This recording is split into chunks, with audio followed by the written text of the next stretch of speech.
Okay, here we go. Here is one of the toughest questions you handled all year long.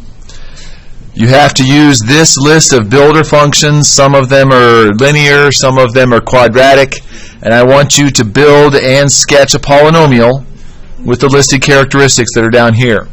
Now, I remember we went over this several times last semester, and after we went over it several times, we kind of boiled it down. A couple students figured it out that if they give you the y-intercept, that's the thing to start from. Okay, so I have our listed features we want to figure out from these functions right there. Oh, I didn't say the disclaimer. This list video series is not all-inclusive. You're still responsible for studying everything you learned all semester.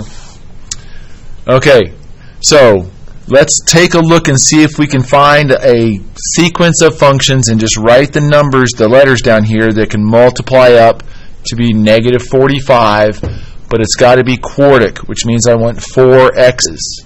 So see if we can figure that out.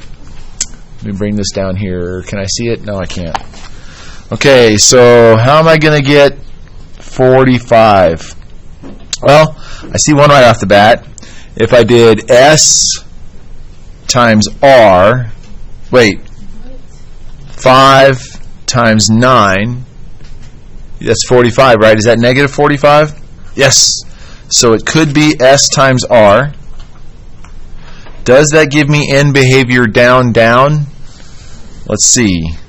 Well, S has a positive A. R does have a negative A. So far it's looking good. Okay. What else do I need? I need 2 imaginary and 2 distinct reals. Is this plus 5 plus 1? Yeah. How about this one? Is this one? Oh, we got to solve. Let's do negative x squared minus 9 equals 0. Let's solve for x. Negative x squared equals 9, so x squared equals negative. Aha! That's going to be 2 imaginary roots, right? Want to take the square root? Plus or minus 3i. Are we there? Was that it? Quartic? 2 imaginary, 2 distinct reals. The y-intercept is negative 45, and it's down, down because of that number right there. Ha-ha! We did it! So, that's the kind of logic and the kind of analysis you need to go through. Let's talk about all of these functions real quick. We'll make this one video before we sketch it. Let's see, what's the a value? Negative. Is it linear? What's the 0? Say 0. 0. 1 distinct root, right? How about this one? What's the a value? Positive, so it's going to make right end go up. Is it a double root at 0? Yes. Yeah, it is. How about this one? Is the a value positive? It's going to make right end go up. Yes. What's the distinct root? Negative 1. How about, look at this a value. It's negative. It's going to make the right end go down, and 1 distinct root at 1. So that negative changes the 0 product property. Okay? How about we jump down to this one? Let's look at n.